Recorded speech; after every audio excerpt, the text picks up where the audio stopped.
अस्सलाम वालेकुम व्यूअर्स, मैं हूं शाकिर सोलंकी। व्यूअर्स, मौलाना फजल रहमान के कंटेनर में इस वक्त हम मौजूद हैं। अल्लामा राशिद महमूद सुमरो हमारे साथ मौजूद हैं, JUI के सेक्रेटरी जनरल हैं, और इस आज़ादी मार्च को पूरा जो कंडक्ट कर रहे हैं, आज़ादी मार्च के तकरीरों को या इंतजामात को सारा लुक आफ्टर कर रहे हैं राशिद महमूद सुमरो साहब। रबर कमेटी ने जो फैसला किया है कि 2 दिन के बाद आज़ादी मार्च नया रुख अख्तियार करेगा, प्लान बी की जो हमारी इतलात है मंजूरी दी है, इस हवाले से भी बात करेंगे। और जो क्राउड है उसमें कुछ लोग कहते हैं कि कमी भी हो रही है, कुछ लोग कहते हैं कि मज़ीद इजाफा हो रहा है, इस हवाले से भी बात करेंगे। राशिद साहब, वेलकम टू शो। ये बताएं सर कि पहले तो आज़ादी मार्च का जो प्लान है कितने दिन का है, क्योंकि पहले तो ऐसा तसव्वुर दिया जा रहा था कि शायद इतने दिन नहीं बैठेंगे, 1 दिन होगा, 2 दिन रहना या जलसा करके वापस जाएंगे। ये तो आज 8 दिन हो गए हैं, 5 दिन सफ़र के, 13 दिन हो गए हैं, कितना आगे लंबा जाना है? शाकिर, सबसे पहले तो मैं आपको शुक्रिया अदा करता हूँ। जहाँ तक बात है कि मजमा कम हो रहा है या बढ़ रहा है, इस बात को तो आप भी मानेंगे कि पाकिस्तान की तारीख और 70 साल तारीख में इस्लामाबाद की धरती पर इतना बड़ा कोई एहतजाजी मुजाहिरा नहीं हुआ जितना बड़ा मौलाना फजल रहमान कर रहे हैं। हमने पहले दिन से कहा था कि जी हमारा धरना इमरान खान के धरने की तरह 126 दिन का नहीं होगा। हम अपने प्लान ABCD की तरफ जाएंगे और जब तक हम अपने टारगेट को अचीव नहीं करते हमारी तहरीक नहीं थमेगी। लेकिन हमारा कारकुन इतने स्टैमिना के साथ बैठा हुआ है, इतना चार्ज है कि वो प्लान A को भी छोड़ने के लिए तैयार नहीं है। और हमारा कारकुन ये कह रहा है हमने मजीद यहाँ बैठना है। कल सीरत कॉन्फ्रेंस मुनक्किद हो रही है, चूंकि 11 रबीउल अव्वल है, मगरिब के बाद 12 रबीउल अव्वल शुरू हो जाएगी, तो हमने कल का दिन सीरत के तौर पर मनाने का फैसला किया है। प्लान बी की तरफ जाना है, प्लान सी की तरफ जाना है, ये फैसला तो जाहिर है कि रहबर कमेटी ने करना है। लेकिन ये आपको बता दूं कि ये तहरीक उस वक्त तक खत्म नहीं होगी जब तक इमरान खान का इस्तीफा नहीं आ जाए। अच्छा, नहीं तो रबर कमेटी ने तो गुज़श्ता रोज़ ये अनाउंस कर दिया है कि हम 2 दिन के बाद आज़ादी मार्च नया रुख अख्तियार करेगा। अकरम दुरानी साहब ने जो ब्रीफिंग दी थी रबर कमेटी के मेंबरान के साथ, तो वो नया रुख क्या होगा? D चौक की तरफ बढ़ेंगे, रेड जोन की तरफ बढ़ेंगे, या जो कौमी शायरा हैं मुल्क भर में वो बंद करने का प्लान है? वो क्या नया रुख क्या होगा? शाकिर, देखें, हमारे आज़ादी मार्च में 9/11 के बाद जो एक तासुर पैदा किया गया था दाढ़ी और पगड़ी वालों के लिए, मजहबी तबके वालों के लिए, कि ये मजहबी तबके वाले खुदा न खास्ता दहशतगर्द हैं। आज़ादी मार्च ने 27 अक्टूबर से अब तक अपना एक नया चेहरा दुनिया को मुतारिफ कराया है कि कराची से चले, रोड पर हमारे काफिले पहुंचने से पहले एक्सीडेंट हुआ था, लोगों के आज़ा बिखरे हुए थे, हमने फर्स्ट एड दी। एम्बुलेंस को रास्ता नहीं मिल रहा था, हमने उसको रास्ता दिया। कराची से लेकर इस्लामाबाद तक घमला तक नहीं टूटा। यहाँ हालत ये है कि जिन पुलिस वालों को पूरे मुल्क से बुलाया गया है उनको बासी खाना दिया जा रहा है, हमारे कारकुन उनको खाना दे रहे हैं। यहाँ रोजाना रोड पर सफाई करते हैं, अपने टेंटों की सफाई करते हैं, खवातीन एंकर रातियों उनके सर पर दुपट्टा रखते हैं, उनको इज्जत करते हैं, पानी पेश करते हैं। ये वो रुख है जो रुख जमीयत उलमा इस्लाम के कारकुन ने दुनिया को दिया है कि हमारा फेस ये है। आपने जो हमारा फेस मुतारिफ कराया था वो गलत था, तो हम इसी फेस को बरकरार रखना चाहते हैं। हम कोई घमला नहीं तोड़ना चाहते, हम कोई वायलेंस नहीं करना चाहते, आइन से मावरा कोई काम करना नहीं चाहते। अगर सुप्रीम कोर्ट कहती है कि रेड जोन है और रेड जोन के अंदर कोई जलसा नहीं होगा, तो हम सुप्रीम कोर्ट के अहकामात का एहतराम करते हैं और हम रेड जोन की तरफ नहीं बढ़ेंगे।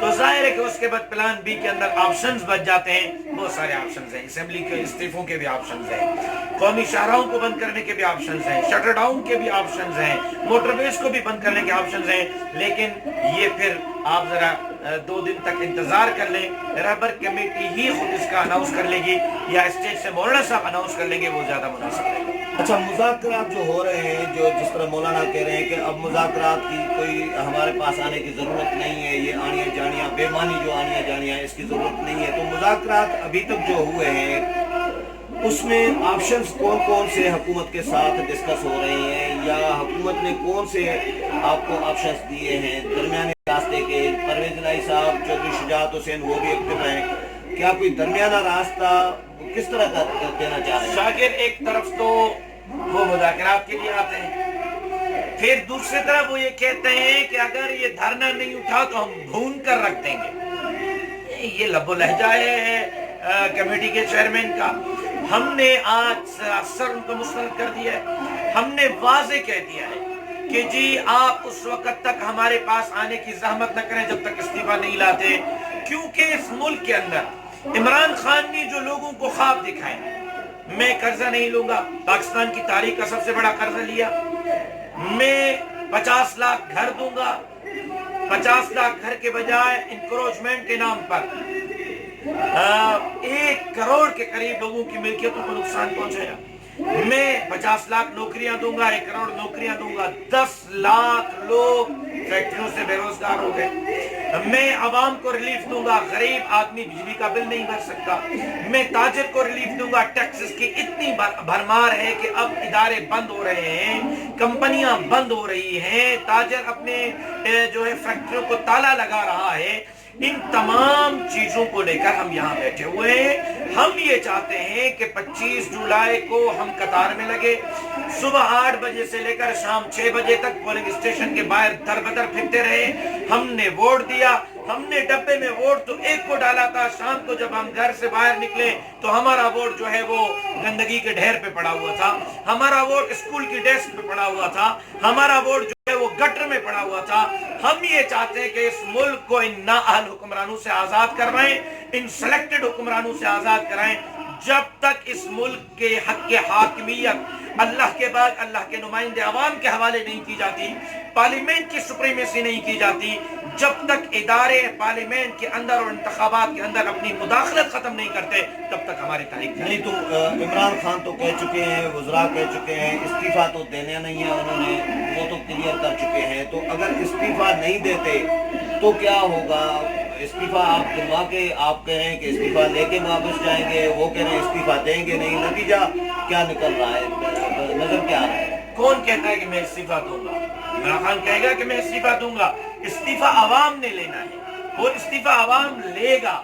آج جمعہ کی نماز میں آپ نے دیکھا کتنے لوگ تھے، یعنی یہ عوام ہے نا، یہ اپوزیشن کی جو جماعت ہے اس وقت مولانا صاحب کے ساتھ اسٹیج پر کھڑی ہوئی ہے، انہوں نے عمران خان سے زیادہ ووٹ لیا ہے، اور 4 کروڑ 72 لاکھ لوگوں کے نمائندے یہاں کھڑے ہو کر عمران خان سے استعفیٰ مانگ رہے ہیں۔ استعفیٰ تو بہرصورت اس کو دینا ہوگا۔ ہم یہ چاہتے ہیں کہ پرامن انداز میں استعفیٰ آئے، اگر نہیں آتا تو جمعیت علماء اپنے آپشن بی سی ڈی کی طرف چلی جائے گی، اور پھر اگر کوئی حالات خراب ہوتا ہے تو اس کی ذمہ داری حکومت پر آئے۔ اچھا، ایک سوال یہ بھی لوگ اٹھا رہے ہیں کہ جو اپوزیشن جماعتیں مولانا کے ساتھ کھڑی ہیں اس وقت، ان کی جو قیادت ہے، بلاول بھٹو زرداری، شہباز شریف، اسلم یار ولی، آفتاب شیرپاؤ، وہ آج کل یعنی نہیں آ رہا ہے جس طرح پہلے دن آئے، دوسرے دن آئے۔ اب رہبر کمیٹی کے جو ممبران ہیں ان کے حوالے کر دیا ہوا ہے نظام، تو ان کے کارکنان کی تعداد بھی ہمیں نظر نہیں آ رہی، آٹے میں نمک کے برابر بھی نہیں ہے۔ تو یہ ان کا انٹرسٹ بس اتنا ہی ہے، یہ آپ لوگوں کے لیے کافی ہے اتنی تسلی کہ بس یہ ان کی رہبر کمیٹی ہمارے ساتھ چلے؟ شاکر، میں عرض کروں، کیا رہبر کمیٹی کے جو ممبران ہیں، کل فرحت اللہ بابر، نیر بخاری، یہ سب آپ کے ساتھ تھے، مجھے ایک چیز بتا دیں کہ کیا فرحت اللہ بابر، نیر بخاری یہ پیپلز پارٹی کے نمائندے ہیں یا نہیں ہیں؟ وہ ان کی سینئر قیادت ہے، وہ ہمارے ساتھ کھڑی ہو رہی ہے، ظاہر پارٹی سربراہ کی اپنی انگیجمنٹس ہوتی ہیں، وہ اس کو فالو کر رہا ہوتا ہے۔ میں سمجھتا ہوں کہ یہ تاثر دینا اب بند کر دینا چاہیے کہ جی اپوزیشن ساتھ نہیں ہے، تمام اپوزیشن متحد اور متفق ہے۔ ہاں، کارکن جمعیت علماء اسلام کا یہاں بیٹھا ہوا، کیونکہ اس کے دائی ہم تھے، اس کو لیڈ ہم کر رہے ہیں، تو کارکن جمعیت علماء کا ہے، لیکن ان کی تمام قیادت یہاں پر ہے۔ پھر کراچی سے لے کر ابابلو تک جس انداز میں پیپلز پارٹی نے ویلکم کیا، उनके कारकुनों ने, उनके MNAs ने, उनके MPs ने वेलकम किया। फिर उबावड़ो से लेकर इस्लामाबाद तक मुस्लिम लीग नून ने जिस तरह वेलकम किया, जिस अंदाज में उन्होंने रात 3 बजे तक रोड पर खड़े होकर कैंप पे लगाई और हजारों की तादाद में लोग थे, ये तासुर अब खत्म होना चाहिए कि अपोजिशन मुत्तहद और मुत्तफिक नहीं है। तमाम अपोजिशन मुत्तहद मुत्तफिक है। जो भी फैसले हैं वो सिर्फ जमीयत उलमा इस्लाम के फैसले नहीं है, मुत्तहदा अपोजिशन के फैसले। मार्केट में, मीडिया में ये भी डिस्कस हो रहा है कि एक दिन मौलाना इदारों पर तनकीद कर रहे हैं, इदारों को दांदरी में मुलविस करार दे रहे हैं 2018 के इंतखाबात में। दूसरे दिन फिर वो जवाब आता है पाक फौज के तर्जुमान का, फिर मौलाना जवाब दे रहे हैं, फिर वो वजाहती जवाब दे रहे हैं, फिर मौलाना उनको अप्रिशिएट कर रहे हैं, और एक दिन तनकीद हो रही है इदारों पे, दूसरे दिन पाक फौज जिंदाबाद के नारे। मैं शाकिर अर्ज करूं, मौलाना फजलुर रहमान वो वाहिद आदमी है जिसने कहा था कि बॉर्डर पर जरूरत पड़ी तो जमीयत का कारकुन अफवाज पाकिस्तान के साथ शाना बशाना खड़े होकर अफवाज पाकिस्तान के साथ लड़ेगा।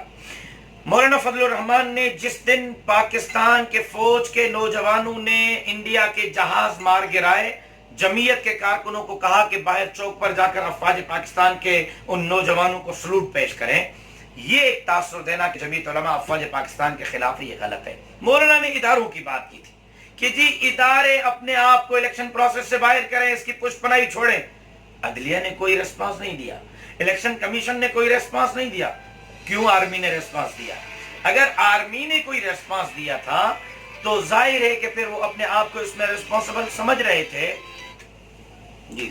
आर्मी अपने आप को रिस्पॉन्स, अगर उन्होंने एक वजाहत दे दी, उसके बाद फिर हमने उनका शुक्रिया अदा किया कि जी हम कल भी अफवाज पाकिस्तान जिंदाबाद के नारे लगा रहे थे, आज भी लगा रहे हैं, और सिर्फ लफ्जी नारे नहीं लगाते, हम अमली तौर पर कहते हैं कि खुदा न खास्ता इस मुल्क की चौकीदारी के लिए अफवाज पाकिस्तान को रजाकारों की जरूरत पड़ी तो जमीयत उलमा इस्लाम के रजाकार सरों से कफन बांधकर फौज के साथ शाना बशाना खड़े होंगे। ये मुल्क हमारा है, ये फौज हमारी है, ये इदारे हमारे हैं, लिहाजा इसको उस तनाजुर में नहीं देखना चाहिए कि खुदा न खासा जिससे कोई इदारों के अंदर और सियासी जमातों के अंदर कोई एक क्लैश पैदा होने की सूरत हाल हो। मेरा ख्याल है कि इससे बाहर नहीं। आखिरी सवाल ये करूंगा कि कारकुनान जो मौजूद हैं, जो बैठे हैं आज़ादी मार्च में, उनके मोराल के हवाले से, क्राउड के हवाले से, जो कुछ लोग वापस भी गए हैं, कुछ लोग आ भी रहे हैं, तो इसके हवाले से क्या? मेरा ख्याल है शाकिर के इस पर मैं कोई तबसरा करूं, अच्छा है कि आप जरा एक मर्तबा ग्राउंड में चले जाएं, कैंपों में चले जाएं। 70 साल के बूढ़े बैठे हुए हैं, गरीब और मिस्कीन कारकुन बैठा हुआ है, लीडरशिप बैठी हुई है, MNAs, MPAs, सेनेटर्स बैठे हुए हैं। आप जरा एक कोई प्रोग्राम मेरे इस क्राउड के साथ कर लें, मेरे इस कारकुन के साथ कर लें, आपको पता चलेगा ये कितना कमिटेड कारकुन है, उसका मोरल कितना हाई है, और वो क्या चाहता है, अपने सियासी सोच और नजरिए के साथ अपना किराया खुद करके आया हुआ है, खाना खुद बना रहा है, अपनी रोटी खुद पका रहा है, हैंड टू माउथ खुद बना हुआ है, उसके बावजूद वो अपनी जमात के नजरिए के साथ कमिटेड है। मैं आपको गुजारिश करूंगा कि आप जरा ग्राउंड में जाएं, कैंपों में जाएं, टेंटों में जाएं, और कारकुन के इस नजरिए को, इस मोरल को, इस स्टेमिना को दुनिया तक पहुंचाएं, ताकि दुनिया को पता चले कि जमीयत उलमा इस्लाम का कारकुन कितना कमिटेड। बहुत शुक्रिया राशिद साहब। व्यूअर्स, अल्लामा राशिद महमूद सुमरो की बातें और डिस्कशन आपने सुनी। अगले प्रोग्राम में फिर मुलाकात होगी, तब तक इजाज़त चाहता हूँ। अल्लाह हाफ़िज़।